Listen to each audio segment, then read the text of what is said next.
무엇인가를 새롭게 알게 되거나 좋아하게 되면 궁금한 것들이 많아집니다. 저도 예전에 소녀시대라고 하는 걸그룹이 너무 좋아져서 멤버들의 취미나 좋아하는 음식 등을 검색한 적이 있습니다. 오랜 시간 예수님을 모르고 살다가 이제 막 예수님을 믿고 예수님을 받아들인 데살로니가 성도들에게는 오해도 궁금한 것도 많았습니다. 특히 부활은 사람의 생각으로는 상상도 못할 것이기에 더욱 오해가 컸습니다. 데살로니가 성도들 중 일부는 부활을 의심했고 죽음 이후에 성도가 어떻게 되는지 바로 알지 못했습니다.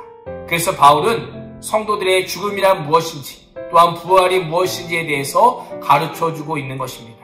13절 말씀을 읽겠습니다. 시작. 형제들아, 자는 자들에 관하여는 너희가 알지 못함을 우리가 원하지 아니하노니 이는 소망 없는 다른 이와 같이 슬퍼하지 않게 하려 함이라.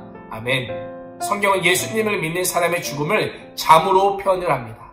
왜냐하면 잠은 반드시 깨어남을 전제로 하기 때문입니다. 우리가 잠을 자는 것도 얼마 후면 또는 내일 아침에 깨어날 것을 확신하기 때문입니다. 성경은 잠을 잔 사람이 얼마 후에 깨어나는 것처럼 예수님을 믿는 사람은 죽어도 반드시 살아나기에, 부활하기에 잔다라고 말씀하고 있는 것입니다. 그런데 말씀을 잘 보면 예수님을 믿는 사람의 죽음은 잠이라고 표현하지만 예수님의 죽음에 대해서는 잠이 아닌 죽음이라고 표현하고 있습니다. 왜 우리의 죽음은 잠이고 예수님의 죽음은 잠이 아니라 죽음일까요?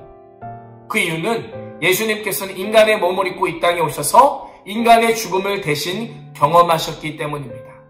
예수님의 죽으심으로 인해 예수님 안에 있는, 다시 말하면 예수님을 믿는 모든 사람은 예수님의 그 은혜 덕분에 더 이상 사람의 죽음, 그 죽음 없이 죽어도 잠을 자다가 깨어나게 되는 것입니다.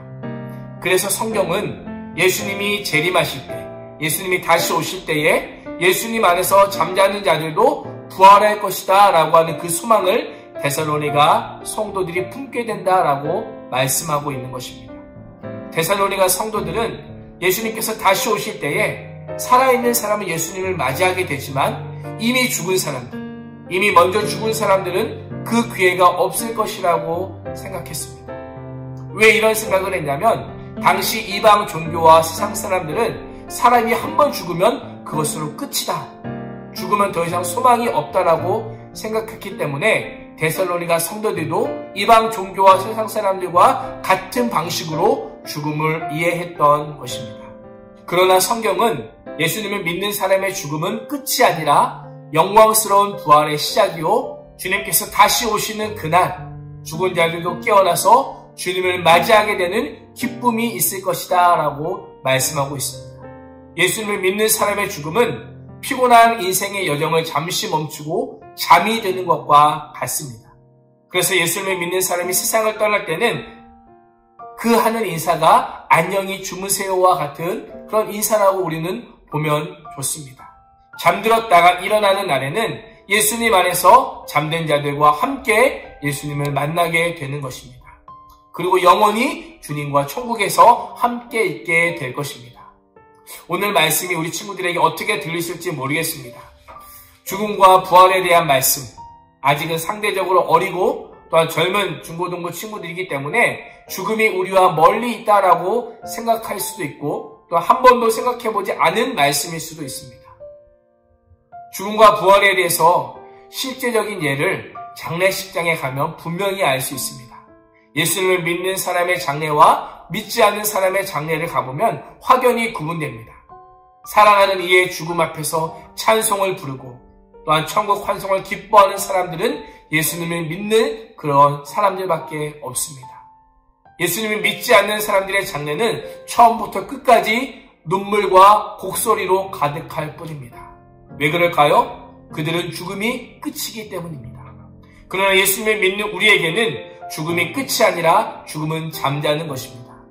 주님의 호령과 천사장의 소리와 하나님의 나팔 소리로 친히 하늘로부터 오실 때에 그리스도 안에서 죽은 자들과 살아있는 자들이 모두 함께 주님을 만나게 되는 축제를 열게 될 것입니다. 사랑하는 우리 친구들, 죽음은 멀리 있지 않습니다. 이 세상에서 죽음을 피할 수 있는 사람은 아무도 없습니다. 한번 죽는 것은 사람에게 정해진 것입니다. 예수님을 믿지 않는 자는 영원한 멸망의 형벌, 불의 형벌을 받지만 믿는 자는 부활과 새 하늘과 새 땅이 약속되어 있고 그곳에서 예수 그리스도와 영원히 함께할 것입니다. 우리에게 부활의 소망을 주신 하나님께 감사하면서 다시 오실 주님을 소망하며 기다리며 오늘 하루를 주님 안에서 최선을 다해 살아가는 우리 낙원제일교회 중등부 고등부 선생님들과 친구들이 되시기를 주님의 이름으로 축복합니다.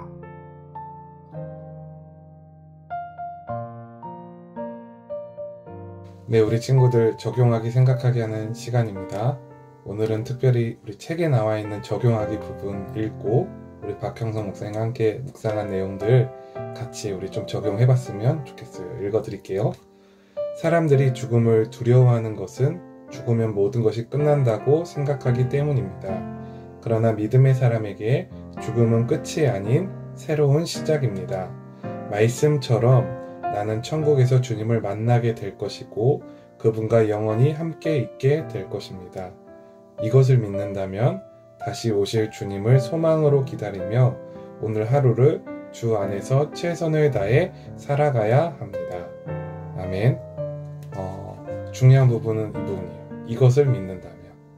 그러니까 주님이 다시 오실 것을 믿고 그 주님이 다시 오시게 될 때 우리들의 몸이 부활하고 우리들이 주님과 영원히 함께 사는 것을 믿는다면 이게 예수님을 믿는다는 것이거든요. 우리 앞에서 박형성 목사님과 함께 오늘 묵상한 내용이 박형성 목사님 말씀하신 대로 생소할 수 있어요, 여러분. 근데 너무나 중요한 내용이라는 거예요. 왜 중요하냐? 이것을 믿는다면, 다시 살 것을 믿는다면, 그러니까 죽음이라는 잠에서 다시 깨어날 것을 믿는다면 그 다시 오실 주님을 소망으로 기다리며 오늘 하루를 주 안에서 최선을 다해 살아가게 될 수 있는 것입니다. 우리가 우리 삶 가운데 왜 최선을 다하지 못하는가? 내가 뭔가 인간적인 노력이 부족해서 그렇지 않다는 것이. 우리에게 뭐가 부족해요? 믿음이 부족하다는 거예요. 그러니까 우리는 다시 오실 주님을 기다리는 믿음이 있어야 돼요. 이것을 믿을 때에 우리 삶에 역동성이 일어나요. 성령님이 역사하여 주세요. 그 다시 오실 주님을 소망함으로 말미암아 오늘 하루 형제를 용서하기도 하고 또 주어진 일, 여러분들은 학생이기 때문에 공부가 좋든 싫든 공부가 재능이든 아니든 공부를 성실히 해야 되는 것이 꼴찌해도 상관없어요. 좀 공부 못하면 어때요? 다만 지금 학생의 본분으로 있기 때문에 공부를 성실히 해야 하는 것입니다. 왜?